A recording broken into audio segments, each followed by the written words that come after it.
Luto muna tayo ng ating dinner, kaya ito, naggisa na tayo ng bawang at sibuyas, diba?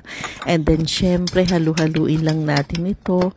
Hayaan nating maluto ng gusto. And then, ito nga yung aking mga gulay. So, ginisa ko na nga pala yan. So, meron tayong broccoli, bell pepper, celery, diba? So, ayan. Kailangan lang natin siyang yung igigisa lang, pero hindi naman natin siya i-overcook. At timplahan na rin natin ito ng asin at pepper. Wow, asin at pepper, diba? And then, ayan, halo-halo lang tayo. At naglagay na rin ako syempre ng cubes.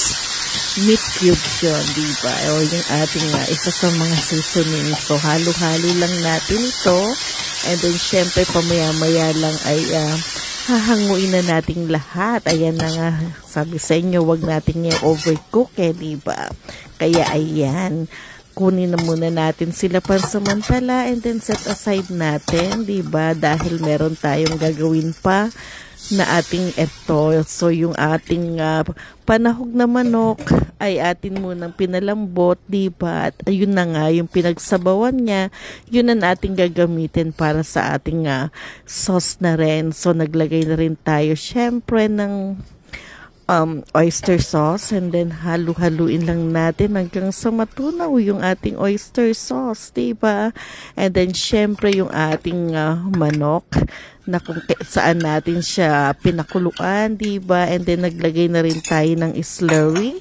So tinunaw natin yung cornstarch sa malamig na tubig na parami pa nga yung cornstarch. Kunyan, kaya kita nyo mamaya kung ano yung magiging sabaw natin, diba?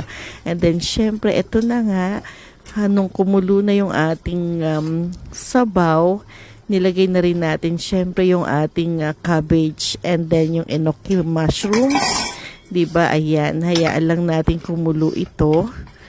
At halu-haluin lang natin. So, sobrahan ako ng lapot dyan diba? Pero okay lang din. Carry naman at masarap yan. Promise sa inyo. And then, eto na nga. Okay na. Ilalagay na natin yung ating mga gulay na ginisa kanina, diba? At yan. Tsaka natin siya halu-haluing mabuti. Ayan. Napakaganda na ng kulay ng ating chop suey, diba?